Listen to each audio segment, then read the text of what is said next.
Olá, Jaca Lovers! Bem-vindos a mais um episódio de JacaCast. Eu sou a Ju. E eu sou a Fer. E eu sou o Vitor. E o episódio de hoje é... Aquele que falamos sobre cidade, parte 2. Então é isso, pessoal. Continuando o tema do episódio passado, vamos conversar um pouquinho mais sobre cidades. Caso você ainda não tenha ouvido o episódio passado, para que você, ouvinte, não fique perdido, iremos passar um punhadinho do que foi discutido no último episódio. Conversamos a respeito do surgimento das cidades e seu fortalecimento como sistema estrutural a partir da Revolução Industrial. Também discutimos sobre o processo de urbanização no Brasil e nos problemas que vieram a ocorrer. Discutimos também algumas das principais cidades da história, o conceito de cidade-jardim de Howard e também sobre parques. E não vai esquecer de conferir o último episódio que o bichinho tá bom demais, né, pessoal? Bom, hoje iremos tratar de um assunto altamente presente no nosso dia a dia, que muitas vezes não percebemos como isso influencia diretamente em nossas vidas.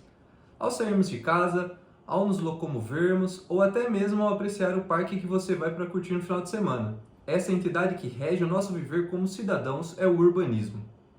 Bom, para começar assim, o que é o urbanismo e o que os urbanistas aprendem na faculdade? Vocês podem dar uma palavrinha, por favor? Então, como vocês sabem, eu e a Fer somos formadas em arquitetura e urbanismo. E a gente vai falar um pouco sobre como é uma graduação. A gente se formou na USP de São Carlos. E a USP, ela tem um olhar assim, forte ao urbanismo, mas é um olhar bastante moderno.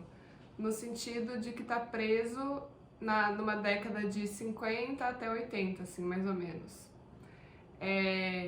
A gente aprende bastante sobre planejamento de cidades e como as cidades eram pensadas antigamente. Fala um pouquinho aí, Fer. Como que a Ju falou, assim, eu acho que eu fui entender que eles tinham um caráter muito modernista, assim, depois de formada, que eu acho que a gente fica tanto naquela bolha ali da faculdade que a gente às vezes não tem muita comparação, né, do que realmente está acontecendo no mundo. E acho que eu até entendo o lugar deles, assim, são professores que viveram a maior parte do tempo, eu acho, no modernismo, né? Eu acho que o contemporâneo é uma coisa que tá vindo aí, agora também com essa pegada da sustentabilidade é algo muito novo, assim, então eu fico imaginando, assim, por exemplo, Minha avó ficou anos usando carta, se comunicando com carta, e às vezes o WhatsApp pra ela é uma coisa tão tipo, nossa, às vezes ela fala pra mim, carta era tão melhor, era tão mais íntimo, era tão mais... Aí eu entendo, porque imagina, ela passou a maior parte da vida dela com cartas, se correspondendo com outro tipo de meios, né, de comunicação. Agora, pra gente, assim, não faz muito sentido. Tipo, eu mandar carta pra Juliana, pro Vitor, não faz sentido nenhum. É só mandar um WhatsApp e olhe lá. E, tipo, nem a chamada de voz, né? Ligar não tá sendo mais possível, é só o WhatsApp mesmo. Então, eu entendo que eles têm essa pegada, assim, muito modernista por conta disso, mas hoje em dia eu vejo que é não condiz com a realidade, assim. É uma coisa que... Eu lembro de a gente projetando, assim, edifícios enormes e, tipo, quantas famílias vão morar aqui? Sei lá, 2.000 famílias. E, tipo, botou ali 2.000 famílias. Não importa muito, tipo, todo o contexto, né, de cidade ali. Hoje em dia eu já fico assim, putz, mas essas pessoas vão pegar ônibus aonde? Essas pessoas, como tem farmácia perto? E bicicletário tem ali perto para elas usarem. Eu acho que foi assim, eu entendo que tem bastante experiência os professores, né? Tem uma gama, tipo, teve professor nosso que trabalhou com a Lina Bobardi, né? Então, tipo, é um peso assim, né? Não tem muita comparação, mas era outros tempos. São Paulo era muito diferente do que é agora, assim. Então, eu não sei se você, Vitor, tipo, você teve essa pegada meio modernista na faculdade também? Eu acho que eu tive uma matéria de arquitetura na faculdade, né? Eu acho que o professor era um pouquinho mais pra frentex ali, sabe? Mas que quando a gente teve a matéria, a gente era um bairro, assim, era um terreno grande, e tinha que fazer isso, né? Implementar uma moradia, um espaço para viver X famílias lá. E nessa disciplina, como a gente só tinha uma matéria assim, de arquitetura, ele meio que falou assim, ó, você precisa pensar um pouco a respeito do entorno desse bairro, vocês precisam pensar um pouco na área de lazer, sabe? Mas concordo com vocês, assim, que a pegada realmente o modernismo é muito forte, assim, ainda, né? Na arquitetura, no urbanismo, né? Eu acho assim muito maluco porque meu olhar foi ver o quão modernista era a nossa graduação, assim, depois que a gente saiu do terceiro, quarto ano, sabe? Porque até o terceiro ano, que tipo, foi no quarto ano que a gente realmente tem uma matéria de urbanismo, de planejamento urbano, sabe? Tipo, até então a gente tinha projetado habitação unifamiliar, que é uma casa, né, uma residência, e a gente tinha planejado, tipo, alguns quarteirões, mas nada numa escala grande, assim, de urbanística, sabe, de 40, 50 quarteirões. E o que é maluco é que eu me lembro muito de uma matéria que a gente tem, quando a gente fez projeto 3, que é no terceiro ano, que a gente tinha que projetar, a gente tinha um número de quadras e a gente tinha que projetar casas unifamiliares, geminadas, e tinha que caber tantas famílias. E tipo, tinha que ter um sistema de lazer, parques e tudo mais. E tipo, eles estavam falando pra gente projetar a partir do modernismo, sabe? Porque isso, você projetar casas em série ou edifícios em série é algo que é muito moderno, assim, sabe? É muito homem, máquina, vamos fabricar o máximo possível, repetidamente, que é o jeito mais produtivo de fazer algo, sabe? E sem ter qualquer vínculo com o ser humano que vai habitar aquele espaço, sabe?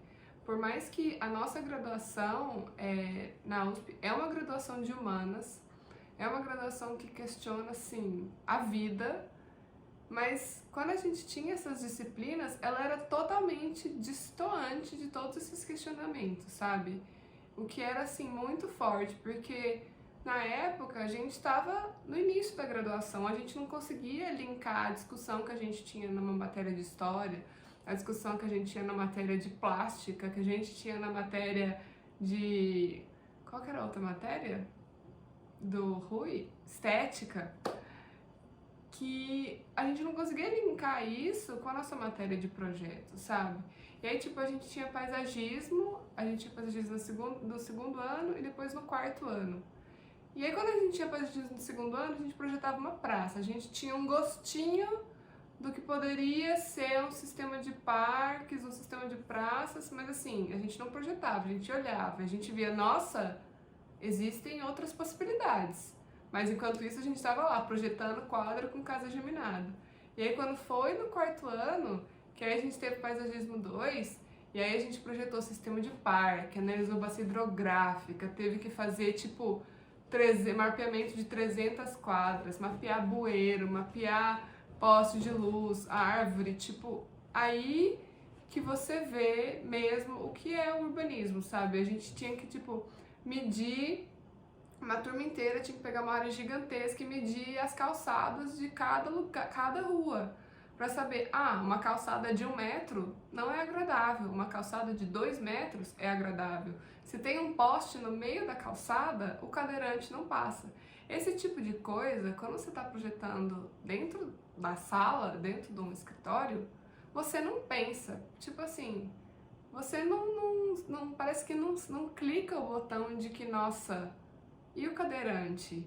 E as pessoas? Será que elas vão ter que, tipo, passar? Porque você fala a medida, tem um poste aqui e sobrou 40 centímetros. Uma pessoa passa com 40 centímetros. Mas ela passa confortavelmente? Exatamente. Eu acho que o problema do urbanismo, assim, é justamente isso, né? Você tem que se colocar, construir... O urbanismo é muito importante, assim, para fazer cada pessoa se sentir como um cidadão, né? E você tem que se colocar na pele de muitas pessoas, né? Colocar na pele, sei lá, de uma criança que está circulando ali, de pessoas mais velhas, de jovens, né? Então é um trabalho super importante, né? A Gil tava falando e eu lembrei de uma dessas atividades que tinha, tipo, sei lá, você tinha que colocar 15 mil famílias nesse pedaço de terreno. Só que às vezes a gente começava a projetar e falava, mas não cabe, tipo, não cabe mais, faltou 2.000 famílias. Aí o professor falava, tipo assim, não, tem que caber as 15 mil famílias.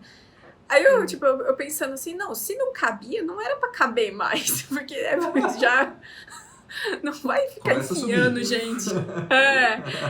Aí eu falei assim, nossa, pior, né? E a gente ficava desesperado, falando, nossa, mas onde é que a gente vai enviar essas famílias? E, tipo, não tem mais como. Nossa, ficava brincando de Lego, tentando Exatamente. encaixar as famílias. E, tipo, a gente não queria fazer uma casa minúscula, a gente tava, tipo, no mínimo do mínimo que poderia ter pra uma casa de uma família de 4 pessoas. Exato. E faltando, tipo, 1.000 famílias. E a gente, meu Deus, pra onde vai isso? Eu acho muito louco. E eu lembrei também agora, eu e a Fê, quando a gente tava no 3º ano, a gente projetou um prédio. O que você vai falar? A gente projetou um prédio que ele ocupava 3 quarteirões. Era uma lâmina moderna, assim, 3 quarteirões. Tinha 120 metros de comprimento, galera. Era gigantesco. Gente, hoje eu olho, eu falo assim, o que você tinha na cabeça, sabe? Mas era referência, sabe? A gente estava respondendo às referências que a gente tinha naquele momento, sabe? Eu não tinha o menor conhecimento de que era possível, tipo, habitar de outra maneira, de projetar de outra maneira. O que é muito louco, porque hoje eu tava parando pra pensar e existiam grupos extracurriculares, existiam algumas rodas de conversa que estavam discutindo essa questão, sabe? Discutindo a questão não só da habitação, mas tipo de como a cidade tá acontecendo. E tipo, só que isso não tava dentro da nossa graduação, isso era algo extracurricular. Só que, pra quem não sabe, a graduação da arquitetura, ela é algo único. Se você vai fazer arquitetura, pense bem. Nossa, desmotivou um monte de Desmotivando, pessoal. Sem desmotivação, galera. A arquitetura é um curso maravilhoso, lindo, incrível, mas existem momentos em que a sua prioridade não é tomar banho e comer e dormir. Mas esses grupos que estavam tendo essas discussões eram extracurriculares, sabe? Então, tipo, eu fico vendo assim, mano, tinha uma galera que tava discutindo isso e eu não tava com a menor noção, sabe, do que tava acontecendo. E eu tava lá projetando a nossa lâmina de 120 metros, achando que eu tava linda. E, tipo, incrível. Era igual quando a gente teve a matéria de arquitetura também, que daí a gente falou assim, velho, a gente tem uma matéria de arquitetura, a gente tem que arrasar nesse projeto aqui, né? Daí a gente falou assim, não, vamos ver o que tem de moderno aqui, né?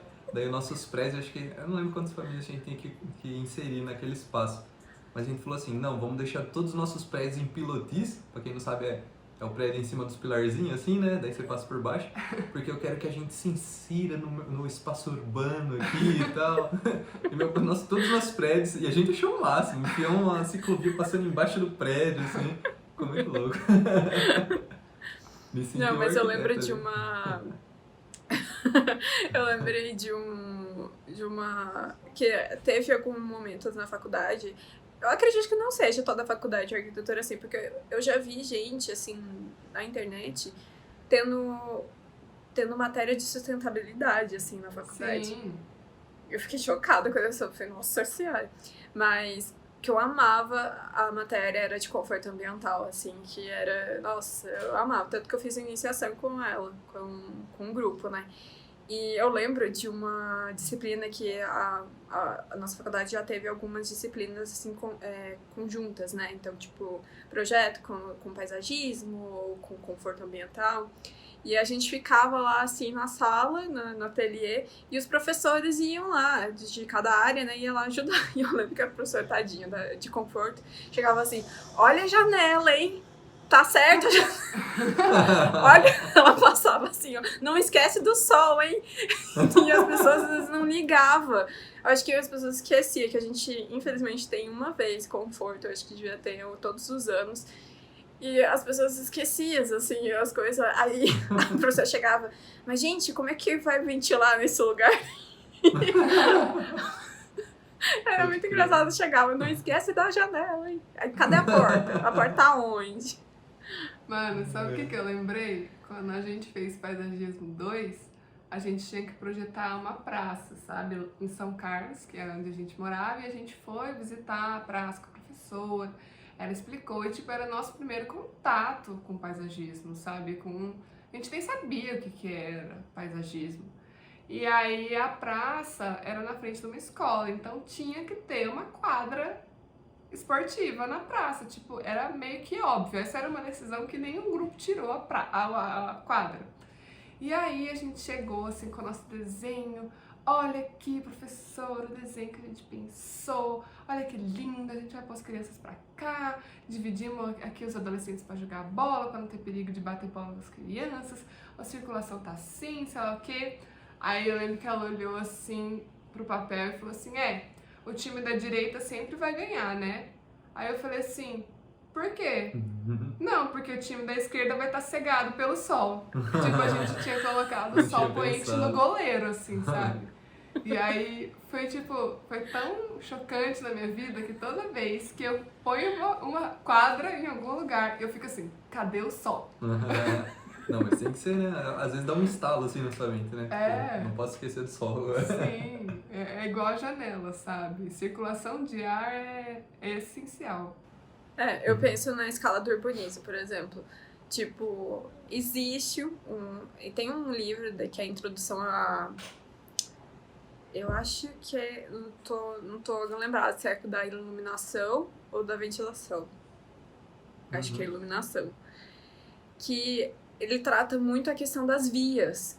Então, tipo, às vezes você tá assim, andando e o sol tá bem na sua cara, assim. Existia uma coisa assim, dizendo, tipo, evite fazer vias nesse sentido, né, por conta do sol. Só que hoje em dia a cidade tá tipo, eu preciso ir ali. Então, se eu tenho que ir ali, eu vou para ali. Se o sol vai me atrapalhar, não tem problema. Então, tipo assim, tem muita idealização, assim, na arquitetura, do tipo, né, seria bom se a gente tivesse, né, o urbanismo fosse perfeito, mas infelizmente eu acho que na prática isso não é aplicável, né? Sim, eu vejo assim também que o urbanismo ele tem muito um conflito assim de interesse político e do interesse da arquitetura, assim, né? Sim. Eu vejo bastante isso, assim. E agora eu estava falando da cidade, eu lembrei de um caso da minha cidade lá, Barra Bonita, né? Que é uma cidade pequenininha, sabe? E o pessoal, tipo, era uma cidade que, como uma cidade pequena, tem um CEP só, né? Não é dividido por ruas, CEPs, né? E daí acho que tava fazendo o plano diretor da cidade, não sei. E decidiram colocar agora as ruas por CEP, sabe? O CEP por ruas, né? E daí o pessoal da cidade, assim, comentando no Facebook. Esse coisa de CEP comunista, não sei o que lá. Você dá risada, eu falei, só tão colocando a cidade em ordem só, né? Só, sei lá, pensando no plano diretor da cidade, sabe? Sim, essa coisa de urbanismo, de planejamento urbano, é algo que é muito conflito. Eu acho que as pessoas têm que... tipo assim, eu sinto que é muito fácil apontar o dedo e culpar o arquiteto, sabe?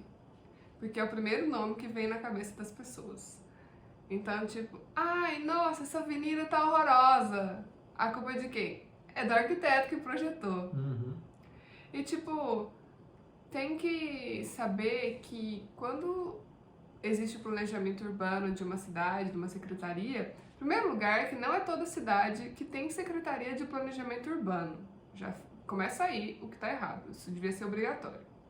Existem também, por exemplo, quando você vai fazer um projeto de planejamento urbano, de expansão de cidade, por exemplo, aquela coisa que era a margem da cidade, agora não vai ser mais, né? Porque a cidade vai se expandir. E a cidade tende a pôr as pessoas mais pobres, de classes mais baixas, nessas margens. Só que aí com a expansão urbana, normalmente o que acontece, elas pegam essas pessoas, mandam todo mundo pra mais longe e pega a cidade e expande ali com classe média, classe alta e tudo mais. E tipo, todos esses fatores, isso sem mencionar, tem também a Secretaria de Transporte que tá falando, tem a Secretaria de Hidráulica que tá falando, Secretaria de Rede Elétrica. Tipo, todo mundo tem que estar conversando, sabe? Isso tudo está acontecendo no momento de um planejamento urbano, de um processo de estabelecimento de novo, como que é o nome? Plano diretor. Então, tipo, a gente teve uma disciplina, eu acho que a Fer não fez, que chamava Jogos Urbanos.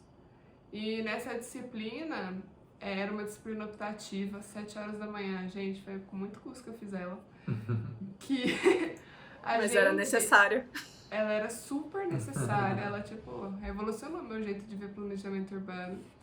Porque nessa disciplina a gente era dividido em grupos e era como se a gente estivesse brincando de banco imobiliário, com planejamento urbano. Então a gente tinha uma área de Campinas que a gente ia fazer o planejamento urbano dessa área. E aí cada grupo era dado o ator que você era, e era dada a sua missão e a quantidade de dinheiro que você tinha e que você podia dar. E aí, só que assim, ninguém sabia quem era o governador, que era meio que o manipulador maior de todo mundo, sabe? O grupo com o governador e com essas pessoas que estavam ali na secretaria que faziam as decisões maiores.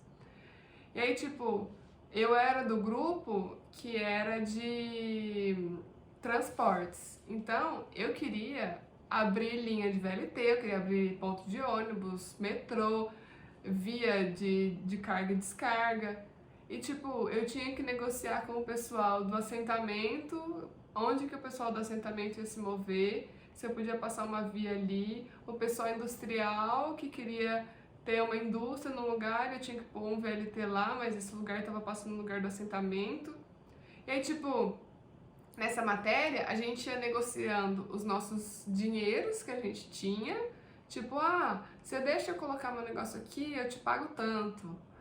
Ou, eu preciso de tanto para conseguir comprar esse terreno, porque tinha especulação imobiliária também ali, sabe? E aí, tipo, quando chegou no fim do jogo, assim, que foi o fim da disciplina, todo mundo foi exposto quem a gente era. E, tipo, o governador, o grupo com o governador, conseguiu cumprir a meta deles. E a meta deles não era o melhor planejamento urbano, a meta deles era conseguir especulação imobiliária, conseguir condomínio, diminuir a quantidade de assentamento. E sabe, e tipo assim, e a gente do meu grupo achando que a gente tinha super arrasado, que a gente tinha feito a melhor coisa do planeta, e a gente foi super manipulado sem perceber, sabe? Tipo, numa matéria. Foram ludibriados ali. Fomos super ludibriados, sabe? Então, assim, isso não é nem. Nossa, eu não sei nem a proporção, é 0,001% da realidade que é dentro de uma secretaria de planejamento urbano, de, tipo, elaboração de um plano diretor, sabe? Então, as cidades, elas têm muitos problemas, mas elas têm muitos problemas porque ninguém está disposto a ceder. Todo mundo quer sair vencendo.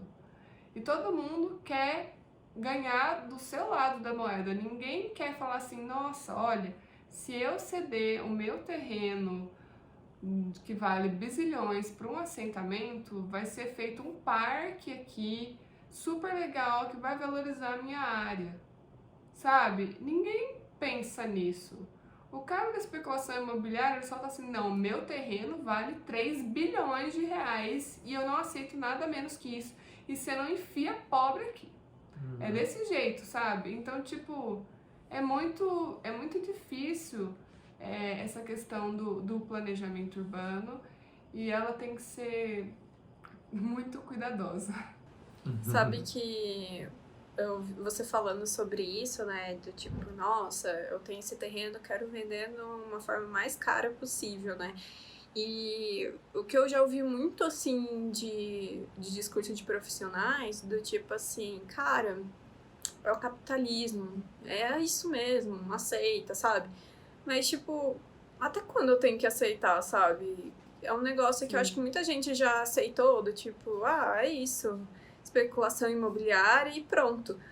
Mas, nossa, é uma coisa que dá pra mudar, acho que dá pra desenvolver, dá pra ser outra coisa, tipo, dá pra ser capitalismo, mas ser outra coisa também.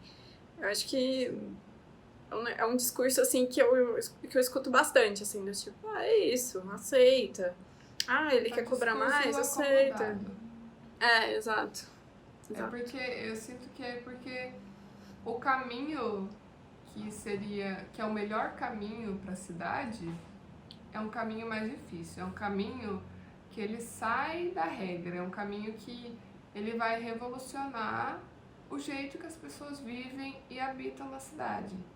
E ele vai levar em consideração fatores mais humanos do que fatores estritamente de negócios racionais, né?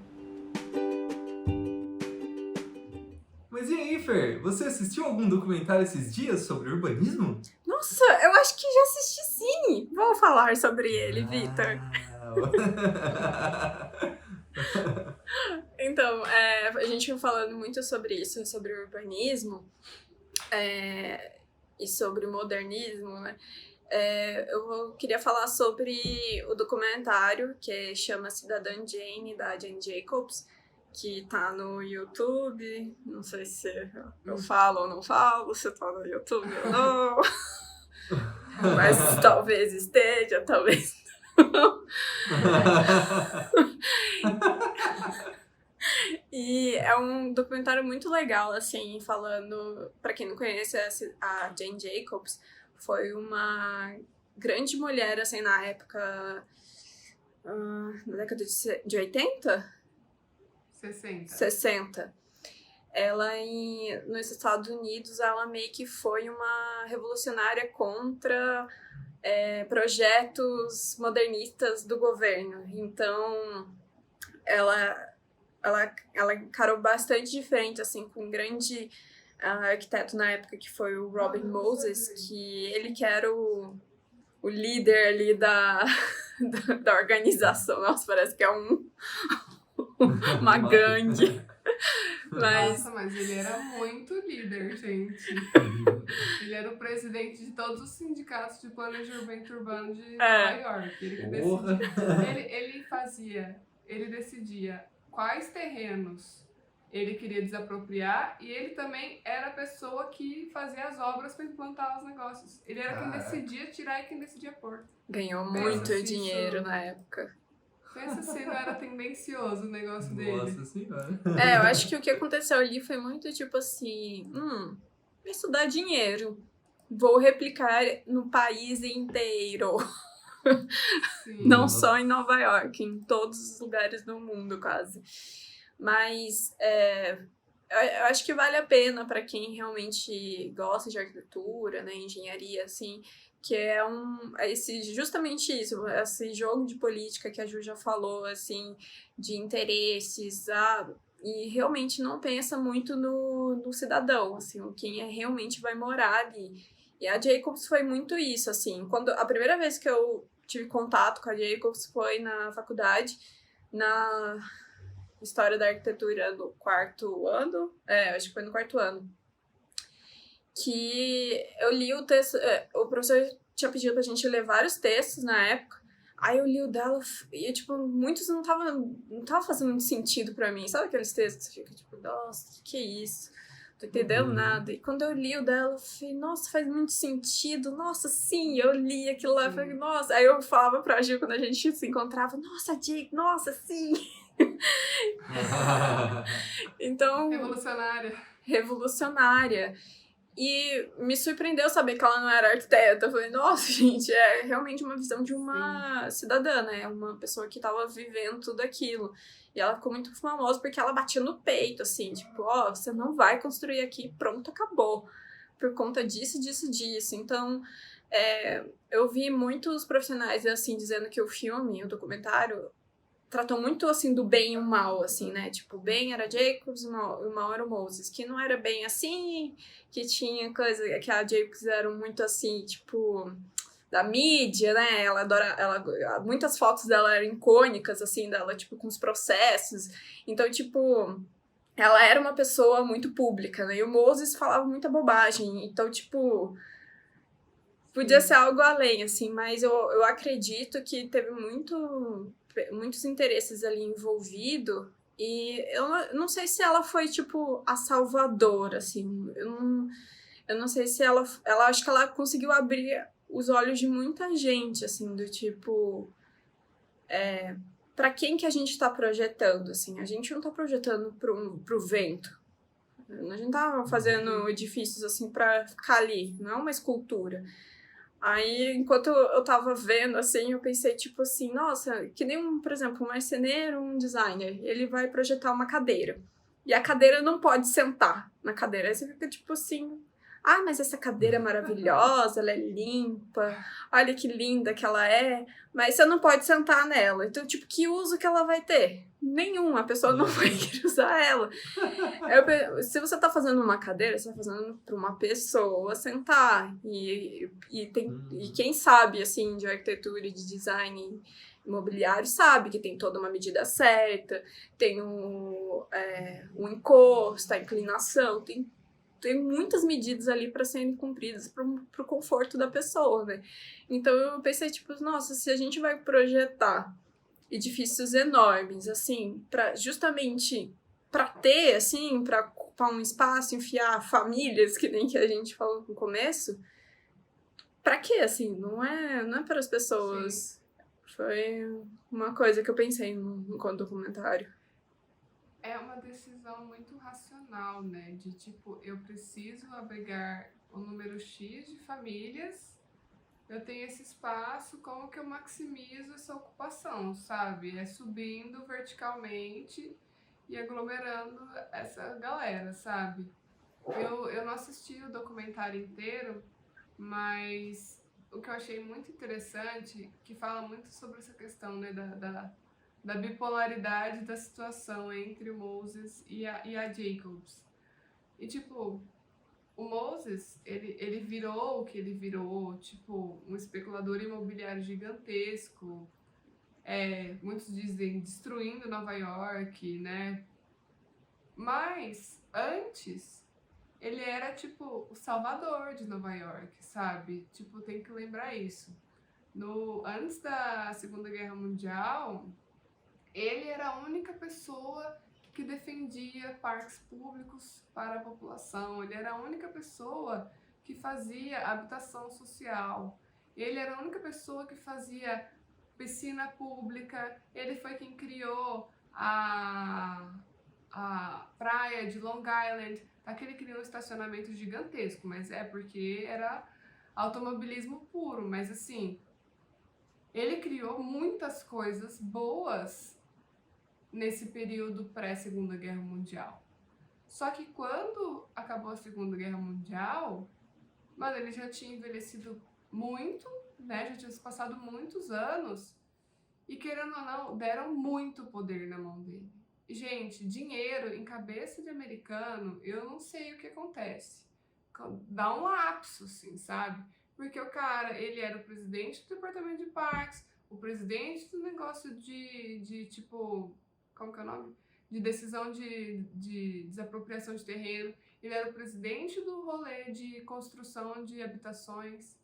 Então, tipo, ele era responsável por todo o planejamento urbano. Era ele que fazia a decisão final, sabe? Imagina esse tipo de poder na mão de uma única pessoa que tá ganhando dinheiro com isso. Não é como se ele não estivesse ganhando. Era uma pessoa diretamente envolvida. Assim, Era a empresa dele que construía os negócios ainda, sabe? Sim. Então, tipo, e o que é louco é que, assim, na hora que você tá vendo o documentário, as pessoas estão lá falando, mano, aí o Moses estava lá destruindo bairros, destruindo habitações sociais gigantescas para construir outras coisas, destruindo meio que o que a gente chamaria no Brasil de assentamento, mas eram como se fossem cortiços, né? Destruindo bairros inteiros. E todo mundo tava concordando com ele. Todo mundo tava tipo, ok, esse é o único jeito que a cidade vai se curar da situação que tá no pós-guerra. E aí vem a Jacobs e ela fala assim, não, a gente podia fazer diferente. Olha aqui, por que a gente não pensou assim? Aí todo mundo ficou tipo, como? Oi? Como assim dá pra pensar diferente? Sabe? Porque ela trazia um olhar que não era viciado. A gente que é formado em arquitetura, a gente fica com um olhar muito viciado, um olhar muito unilateral de você quer projetar para um determinado propósito. E ela, como ela não tinha formação de arquiteta, ela não tinha esse olhar. Ela tinha um olhar de jornalista, um olhar de quem vai para a rua e conversa com todas as pessoas e vê o que aquelas pessoas estão fazendo. Ela era muito observadora, então ela via tipo assim, tá, você está construindo esse tanto de apartamento, colocando esse tanto de gente, mas e as ruas? Pra onde a mulher da vendinha que falava com a cabeleireira dela na porta foi? Pra onde que as crianças que estavam brincando de amarelinha na calçada foram? Sabe? Ela questionou isso e ela, tipo, ela não só questionou, ela deu soluções, sabe? Eu acho que isso que causou impacto. Ela falou assim, não só podia ser diferente, como podia ser assim, assim, assim. Se a gente pensasse assim, o mundo da cidade seria diferente. Eu vejo que a cidade, antigamente, ela era muito pensada na parte muito estética, né? Tipo, acho que na época do modernismo, assim. Tem aquele filme Playtime, que eu acho que até citou aqui no podcast, que é um cara, assim, acho que é Paris, que ele tá, é de Paris, sabe? E você vê claramente que ele não se encaixa como um cidadão naquela cidade, sabe? Ele, por exemplo, entra num prédio, ele fica perdido no prédio, ele senta numa cadeira que não é desconfortável e só faz barulho, mas é esteticamente bonita, sabe? E eu acho que o urbanismo também seguiu muito essa... Porque quando pelo menos eu, né, quando falo de modernismo, assim, eu penso mais no edifício, né? Edifício moderno, assim. Mas eu acho que a cidade também teve essa visão, né? Tipo, Sim. a visão de uma cidade bonita esteticamente, sabe? Tipo, nem, tipo assim, bonita, assim, né? Mas, tipo beleza é pra cada um, né? Mas, por exemplo, assim, uma cidade alinhada, sabe? Eu acho que o urbanismo, antigamente, era muito isso, né? E eu acho que as coisas vão mudando, estão mudando, pelo menos, né? Pelo que vocês falaram desse documentário agora. Eu achei legal que você falou esse negócio de alinhado e racional. Tem uma parte nesse documentário que a Jacobs fala assim, só a cidade, ela funciona como um ecossistema. Você não precisa tentar ordenar. Ela tá ordenada do jeito dela. Tipo, ela já tá dando certo. Você não precisa abrir rua e fazer sei lá o quê, mandar todo mundo para um lado, o parque para o outro, sei lá do que. Tipo, olhe como ela está funcionando agora, porque ela criou um jeito de se adaptar e funcionar. O seu papel como planejador urbano é optimizar essa vivência que já existe, sabe? Sim, e é muito isso, né? Um exemplo prático, assim, que a cidade, ela funciona já, né? Ela, tipo assim, a mão livre da cidade, né? Segundo a Adam Smith. Brincadeira. Mas, por exemplo, quando você vai num parque, ou se não num trecho, assim, uma calçada, você vê o cara fez uma calçada, assim, toda bonita, com design, com curvaturas e tal. E daí você vai ver, por exemplo, as pessoas que passam lá no dia a dia fazem um corta-caminho, né? Corta-mato, que fala. Caminho de rato. Caminho de rato. Então, tipo, o urbanismo tem que ser isso, né? Ele tem que enxergar mais ou menos o uso do cidadão, assim, né? O uso da pessoa, do dia a dia, sabe? Não adianta ela querer fazer uma calçada andando em caracol se a pessoa segue linha reta, sabe? Sim. Então, acho que é meio isso. Né? É, que nenhum projeto arquitetônico, por exemplo. Você tá fazendo uma casa, aí você, arquiteto, não perguntou como que é a rotina do seu cliente, fala, ai, vai ficar lindo uma mesa aqui. Ah, vai ficar lindo uma coisa aqui. Ah, não sei o que aqui. Só que chega na hora, a pessoa fala, ah, mas eu preciso de uma coisa. Eu preciso de uma cadeira confortável para fazer isso. ou eu preciso que tenha algo ao meu alcance, tipo, a pessoa que tá vivenciando aquilo sabe as necessidades dela. Então, tipo, quando você tá assim na rua, é a mesma coisa que aqui na minha rua eu tenho perto uma farmácia, perto um supermercado, tenho perto uma pracinha. Então tem tudo isso. Aí de repente uma pessoa fala assim, vai desabar isso tudo aqui, vai construir prédio. Aí você fica, mas como é que faz a rotina dessas pessoas, o cotidiano dessas pessoas? Como é que acontece? Era o que às vezes até na faculdade a gente pensava. Tipo, essa praça, o que ela é usada? Ela tem um propósito? Aí de repente você vê, tem feira aqui toda quinta-feira. No final de semana uma galerinha fica aqui junto, conversando. Os idosinhos vêm aqui no encontro. Então, tipo, você vai vendo que as pessoas vão se apropriando do lugar, né? Então, tipo, você construir uma cidade que infelizmente acontece, é tirar a classe baixa e colocar lá na periferia num conjunto habitacionais assim muito aleatórios e sem infraestrutura para essas pessoas. Tira elas da frente da farmácia, do supermercado, para lá longe. Aí às vezes nem ônibus chega lá, aí você fica com não tem nenhuma infraestrutura para essas pessoas. Sim, eu tinha um professor na faculdade que ele falava muito assim, era professor de hidráulica, nada a ver com urbanismo. Não, nada a ver. Né? Mas daí ele falava assim, se você vai... com urbanismo. Não, é que era cálculo de hidráulica mesmo, né? Então... Bom, daí ele falava assim, você quer construir uma ponte, você quer saber como que funciona a vazão, não adianta você chegar no site da ANA, que é a Agência Nacional das Águas lá, e pesquisar dados históricos, sabe? Não só isso, né? Mas você quer algo de verdade, você chega lá onde vai ser construída essa ponte, conversa com os moradores, fala assim, e aí, tem muita enchente aqui? Como que funciona? Que tal, legal! Né? Daí o cara fala, nossa, uns 10 anos atrás, rapaz, aqui encheu tudo que eu perdi até, sei lá, né? Tipo, você tem um conhecimento da pessoa que vive ali, Sim. sabe? Não só, tipo assim, dados, sei lá, de números, né? Por exemplo, eu acho que as pessoas projetam muito assim, né? Tipo... tudo no software, no computador, no papel, aqui funciona, aqui não funciona, mas tipo, não enxerga aquilo como se você estivesse usando, né? É humanizado. E é doido, né? A gente participou de uma disciplina sobre o banhado, que, para quem não sabe, é uma região em São José dos Campos, onde foram pessoas esquecidas ali. Pessoas entraram ali no terreno e construir suas casas. Só que o governo não reconhece que elas estão morando ali e acha que tem que tirar elas de qualquer maneira, assim. E são pessoas que não recebem apoio do governo, não tem saneamento básico. E a gente, justamente o que você falou, Vitor, a gente escutando isso na sala de aula, a gente, puxa, que merda, né? Deviam dar apoio para essas pessoas, são pessoas, afinais, né? E a gente foi lá no local aí, foi outra coisa, assim, você vê tudo, você vê, tipo, andando nas ruas, né, porque não tinha asfalto nas ruas, e, assim, o esgoto a céu aberto, as pessoas vivendo ali, e a gente ficava assim, meu Deus do céu, que situação é essa? E o governo, tipo, oferecia... em troca de a pessoa sair para um apartamento. Só que esse apartamento era lá longe de tudo, e era justamente essa justificativa das pessoas, tipo, nossa, a escola da minha filha é aqui do lado, por que eu tenho que mudar lá pro outro lado?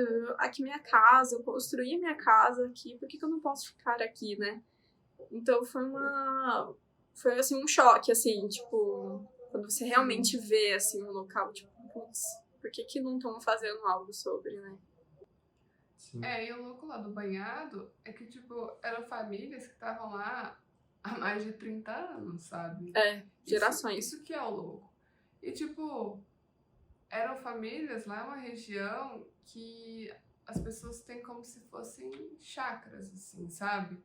Então elas têm muita horta, muita coisa, e elas vendem isso na cidade.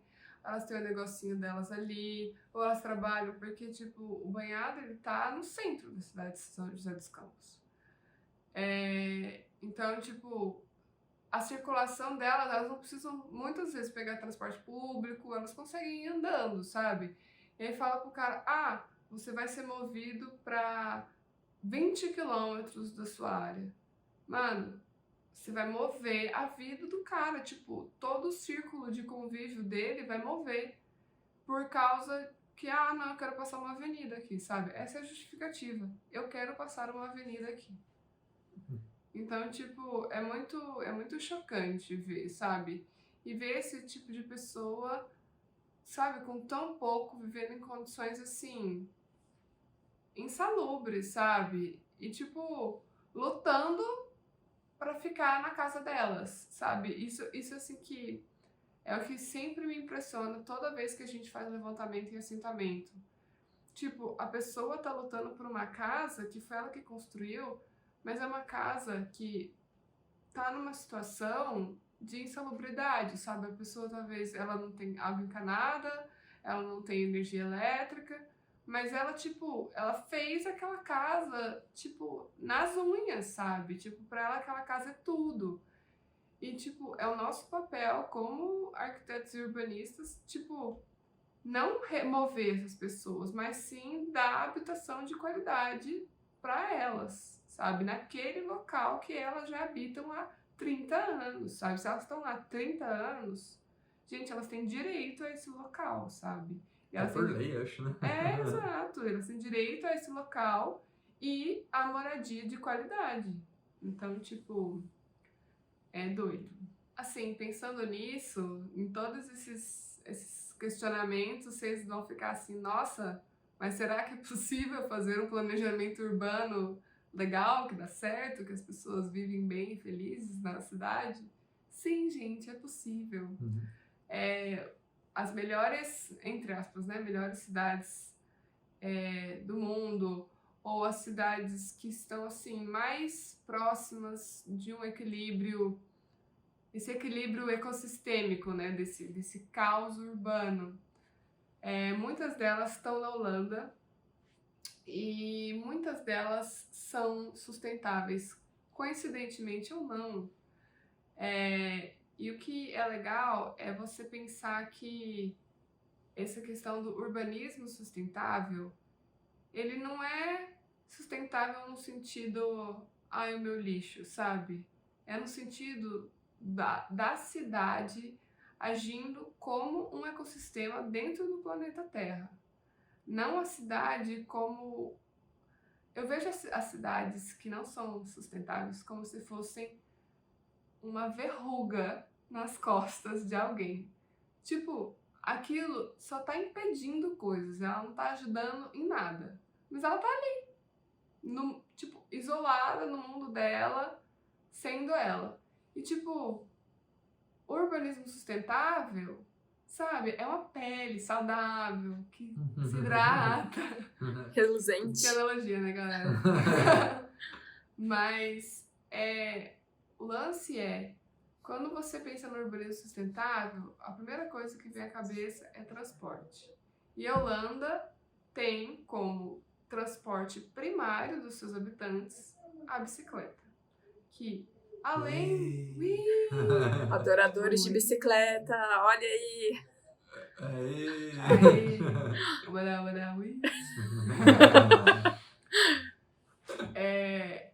a bicicleta, gente, ela não só é bom porque ela não polui. A bicicleta é bom porque ela não polui, ela não ocupa espaço. Fácil circulação, né? Fácil circulação e ela te dá saúde. Tipo, você tem um benefício ao utilizar esse meio de transporte, o que nenhum dos outros meios de transporte te fornece. É verdade. A bicicleta fornece. Então, tipo, você tem uma locomoção rápida, de pouco espaço, que te dá saúde. Só que você não pode fazer isso numa cidade que tem um raio de 100 quilômetros. A cidade tem que ser adensada. Então, isso também é uma questão, sabe? Bicicleta lá em Brasília?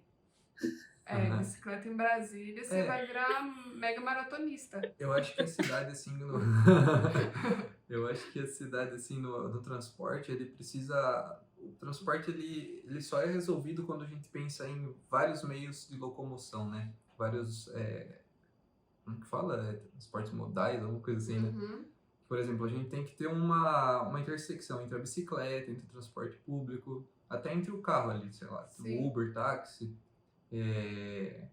E puxando a meada na Holanda lá, em Groningen, que acho que eu já citei no podcast passado também, mas para quem não viu, ouça depois do podcast, mas vou falar de novo. A cidade é muito interessante, assim, no centro da cidade, antigamente tinha muita circulação de carros, né? E isso daí causava um estresse, causava, sei lá, aumento de temperatura por causa de carro, enfim, a poluição era muito grande, assim, no centro da cidade. E uma das soluções disso, do plano diretor da cidade, foi de proibir os carros de circularem no centro da cidade. Fizeram um raio, assim, um raio de circulação, e os carros só poderiam circular fora desse raio, desse círculo, assim, né? Desse raio de circulação.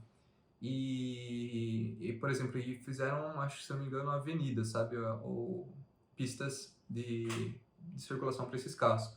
E no centro da cidade só eram permitidos, acho que ônibus e bicicleta, sabe? Acho que nem táxi era permitido.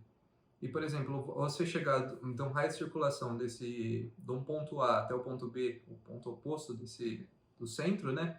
Era mais rápido você ir de bicicleta do que você pegar o carro na parte de fora, assim, sabe? Na parte da pista de locomoção do carro e do ponto A para o ponto B, sabe? Você gastava o mesmo tempo.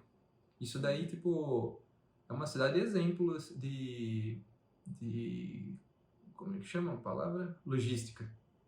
Que Sim. é na logística do dia a dia, assim, sabe? Sim. Eu acho que Groninger é cidade... Eu nunca visitei, tenho curiosidade. Um dia, quem sabe, tá aí morar lá, se for bônus, né? Holanda deve ser bom, né? Mas é uma cidade muito bacana, assim, de se procurar entender, assim, sabe? Como, principalmente nessa parte de transportes. Sim, eu acho muito legal. Eu tô fazendo um curso que chama Greening the Economy.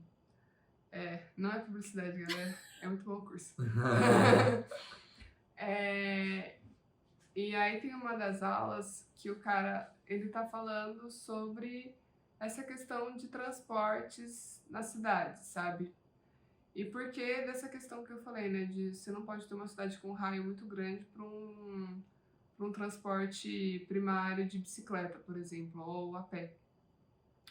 E aí ele fala muito sobre, é uma questão que ela é muito forte, principalmente nos Estados Unidos, mas aqui no Brasil a gente também tem muito, porque o Brasil é muito grande, né? Que é esse espraiamento das cidades. E aí ele fala muito sobre essa questão, por exemplo, dos subúrbios, sabe, americanos, que você gera esses lugares em que as pessoas têm muito espaço, só que elas estão muito longe dos centros urbanos, elas estão muito afastadas de acesso às instituições, às mercadorias, a tudo que elas usam no dia a dia, sabe? E o que é louco é que, que como essas questões de espraiamento urbano, normalmente eles são muito pouco adensados, o governo não investe em infraestrutura de transporte porque não faz sentido você investir numa infraestrutura de transporte para transportar 40 famílias de um condomínio, né?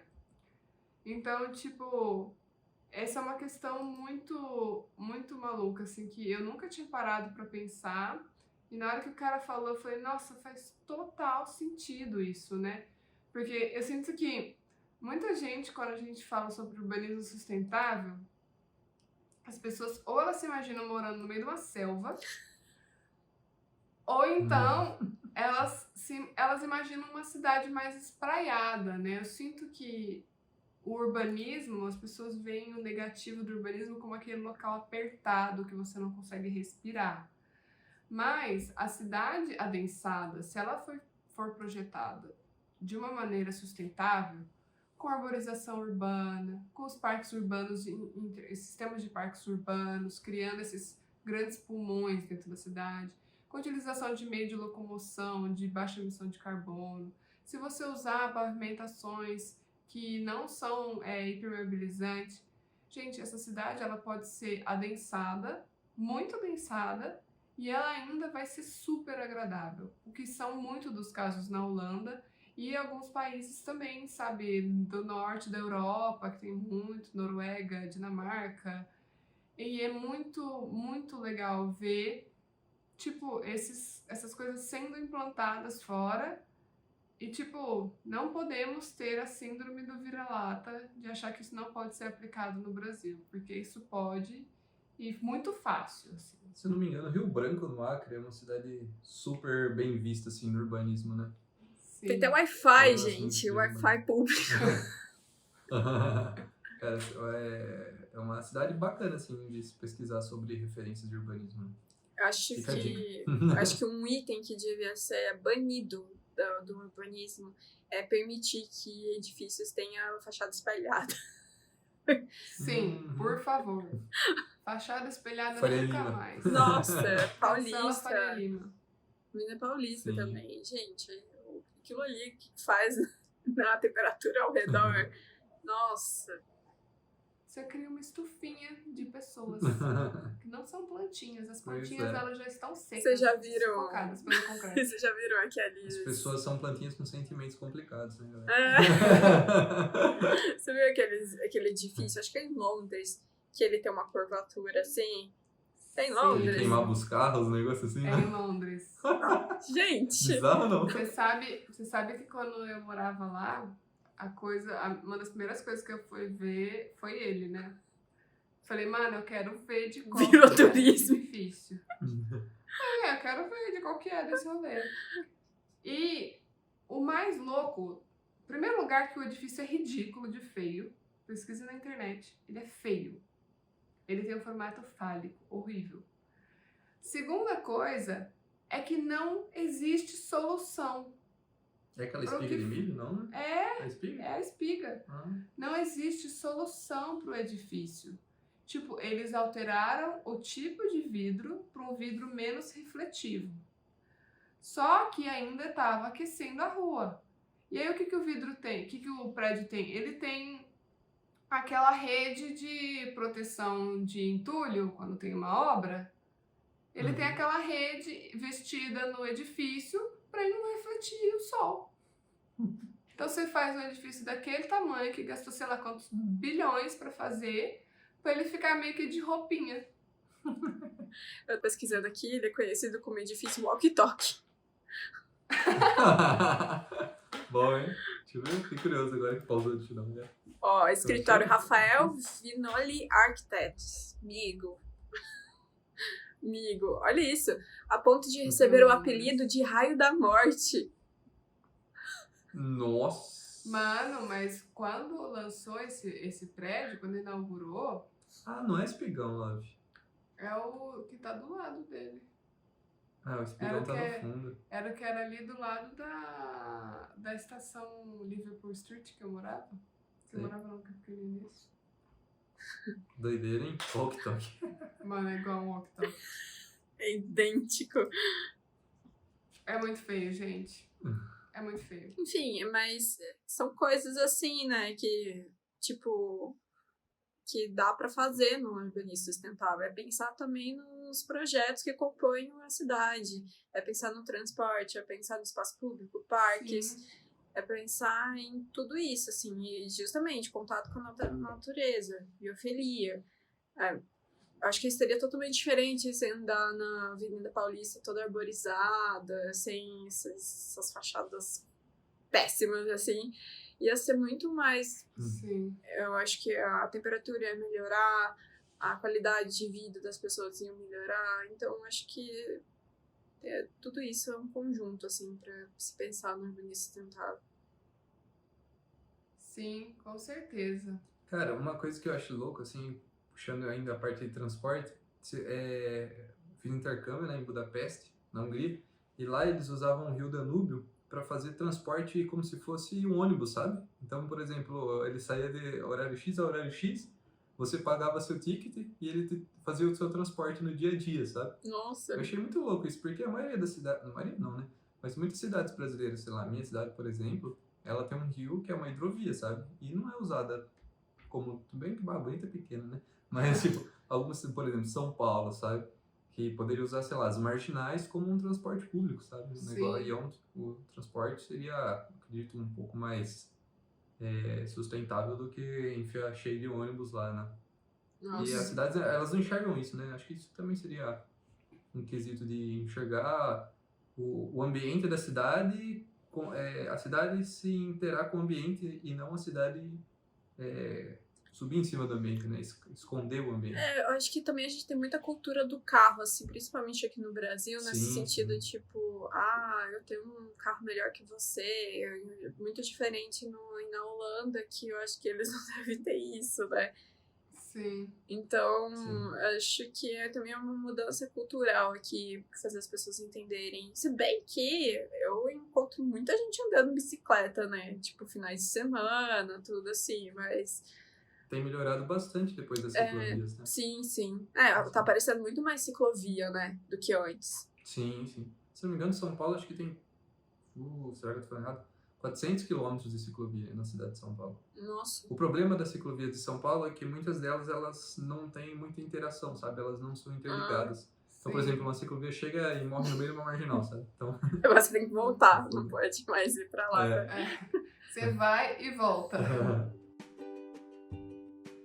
Então, uma última coisa assim que eu queria falar é que a China, ela tem sido referência mundial em desenvolvimento de cidades sustentáveis. Não só a China, o Oriente como um todo, assim, Indonésia, tudo pro lado de lá. E o que famoso oriental. famoso oriental. Então, no Oriente, principalmente na China, eles têm uma cultura que a gente tem bastante no Brasil, mas a deles é um pouco mais forte, assim. Eles têm uma cultura que chama terra arrasada. E nessa cultura deles, essa terra arrasada funciona assim: você vai fazer um projeto, você pega e, tipo, destrói tudo que tinha ali e passa a reta escavadeira mesmo e começa do zero, sabe? Como se você tivesse apagado um papel e começasse do papel em branco novamente. E tem uma cidade que chama, no sul da China, que chama Dongguan. E lá tem um parque que chama Marina Bay Park. Essa cidade de Dongguan, ela passou por vários processos históricos. Ela era, tipo, muito antigamente uma cidade exclusivamente de agricultura, de produção alimentar. E com as guerras mundiais, a cidade foi convertida em uma cidade industrial. Então eles fizeram terra arrasada com toda esse vilarejo que existia ali, que produzia essas comidas, e transformaram numa cidade industrial de produção de mantimentos e armamentos. Só que nos últimos anos, a China sempre está tentando achar novas maneiras de produzir comida por causa do tamanho da população deles, né? Eles começaram um movimento de tentar produzir comida dentro do espaço urbano deles, para diminuir as distâncias.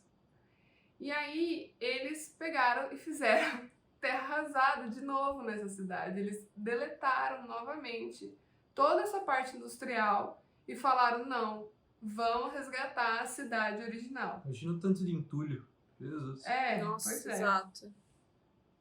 E aí, quando eles reestruturaram essa cidade, eles tentavam restaurar esse passado histórico da produção alimentar, só que com uma pegada de cidade contemporânea, sabe? Aí eles criaram esse parque que chama Marina Bay Park, porque fica próximo à água, né? Que é um grande parque que tem o foco a produção alimentar, tanto através da agricultura quanto de piscicultura. Eles produzem muito peixe e eles usam a utilização do parque para o lazer também. Então, tipo, você está produzindo comida, está produzindo peixes e você pode percorrer todo esse parque. Tem um sistema de vias, de lazer, ciclovia e tudo mais. É muito legal que no ano de 2019, a Universidade de Wageningen, na Holanda, fez um concurso que tinha o objetivo de projetar uma dessas áreas desse parque. E essa área devia ser composta por uma estufa vertical associada a uma área de produção alimentar. O Brasil teve um time, Team USP, que projetou o Cora. Meu time, galera. Uhul! Que ficou em 6º lugar no concurso e finalista do Brick Solution Awards. Hashtag publi. Mas Tem várias matérias, galera. Dá uma acessada que o projeto tá incrível. temos vídeos, muitas coisas. Depois teremos um episódio inteiro sobre Tem o esse Instagram deles também. Tem Instagram, @TeamUSP. Mas o que é legal de pensar sobre o urbanismo sustentável chinês é que, tipo assim, ver como eles estão questionando como se vive na cidade. Porque a China é ultra tecnológica. Você vê Shenzhen, você vê, tipo, Pequim. São cidades que são exorbitantemente tecnológicas, só que eles estão descobrindo um jeito de trazer a natureza e a produção alimentar e essa saúde de vida pra dentro dela, sabe? Então, tipo, é um lugar que vale a pena olhar, vale a pena pesquisar. Existem muitos artigos hoje em dia falando sobre o urbanismo da China e mostrando fotos. E, tipo, por exemplo, no sul da China, eles estão na mesma latitude que a gente. E o clima é muito semelhante. Então, tipo, tudo que é possível lá é possível no Brasil, sabe? E o que é muito louco, porque às vezes as pessoas, nossa, parece que é outro mundo, outro planeta. Não, gente, é planeta Terra, só tá do outro lado. Mas é muito impressionante ver esses desenvolvimentos contemporâneos do urbanismo, sabe? Ver o que as pessoas estão desenvolvendo. E uma coisa que eu achei muito legal que o cara fala no documentário do Citizen Jane é que nunca na história da Terra existiu tantas pessoas quanto existem hoje.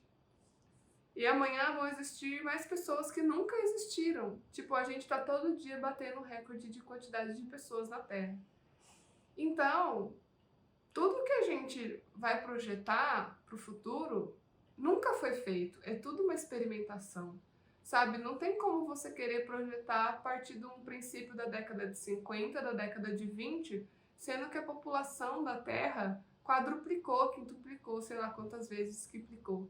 Então, tipo, é muito importante ter esse olhar meio que de humildade, assim, pessoal, de tipo, você não precisa acertar de primeira.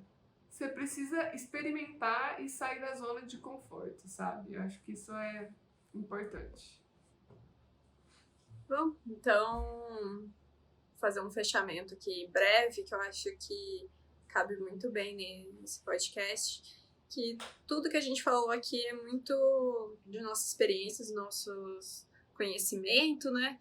E eu acho que muita gente pode pensar assim, mas isso pode ser algo muito idealizado, que algumas cidades apenas fizeram isso, mas eu queria trazer uma informação muito legal, assim, que eu acho que como cidadã, informando outros cidadãos, eu acho que seria legal de fazer isso.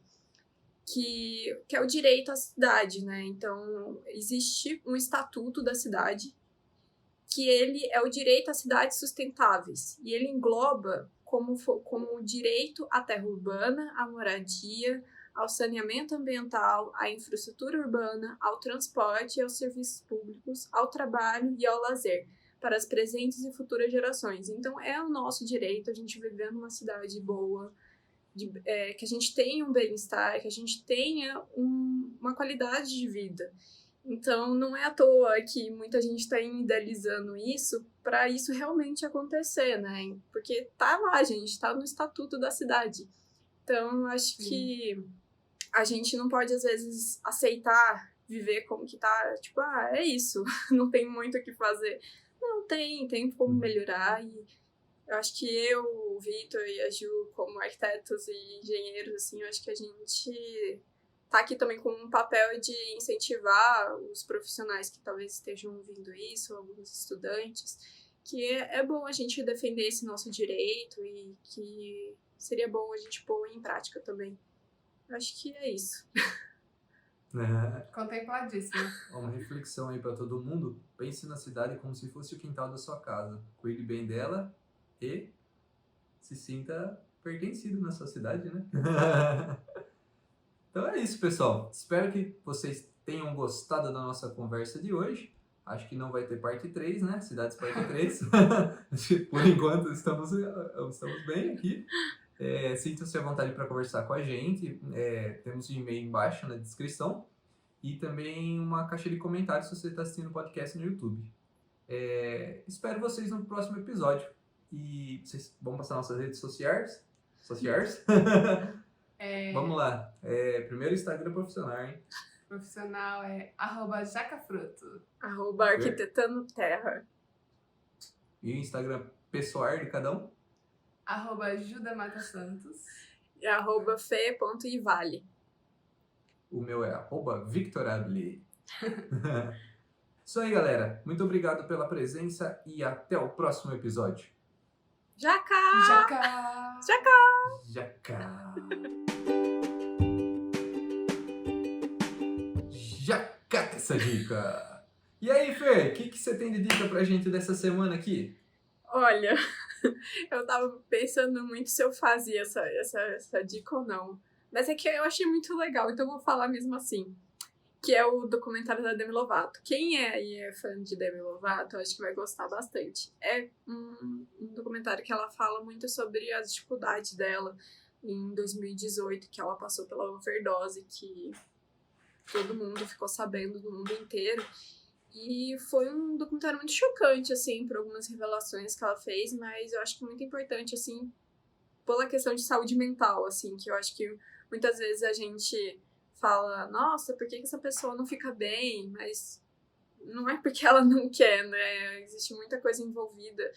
É que eu não ia indicar, porque, nossa, é meio down, né, de indicar um documentário desse.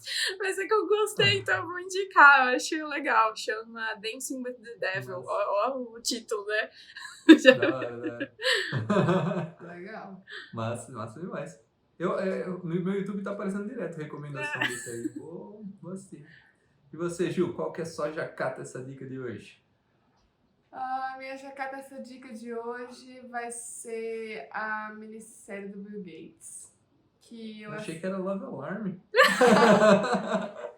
Aê, Gente, Doromeiras! essa Love Alarm. Essa jacata, essa dica é para quem gosta de coisas coreanas, é muito legal. Adoro. Jojo! Mas, além de Love Alarm, que se você está procurando um momento de desestresse, é muito legal, eu ia indicar a minissérie do Bill Gates, porque a minissérie, ela não trata do Bill Gates como personalidade de tecnologia, ela trata a fundação Bill Gates e Melinda Gates, né? Então, trata sobre a luta dele por saneamento, pela erradicação da poliomielite e também sobre fontes de energias renováveis. E é muito interessante o documentário, vale muito a pena ver. E vale a pena ver,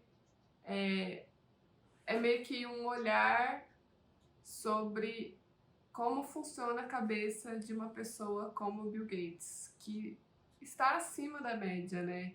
Ele trabalha numa outra velocidade, num outro momento, e é muito legal ver essa série e ter um pouco da dimensão de como funciona isso e por que ele consegue ir tão longe nas coisas, sabe? Tipo, não é só uma questão de puramente esforço, que com certeza não é sorte, mas é uma questão de, tipo, o jeito que ele funciona, que ele trabalha, que ele pensa, que ele estuda.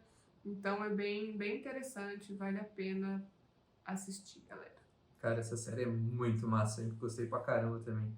Muito boa mesmo. E qual que é a sua jacata essa dica, Victor? A minha jacata essa dica da semana vão ser duas. Uma é um canal no YouTube que eu tenho assistido bastante, conheço faz um tempinho, mas tenho me interessado bastante pelo tema, que é um canal de um cara brasileiro que chama Pinho, que ele fala sobre minimalismo. Eu acho muito bom assim, os vídeos dele, acho que vale a pena recomendar.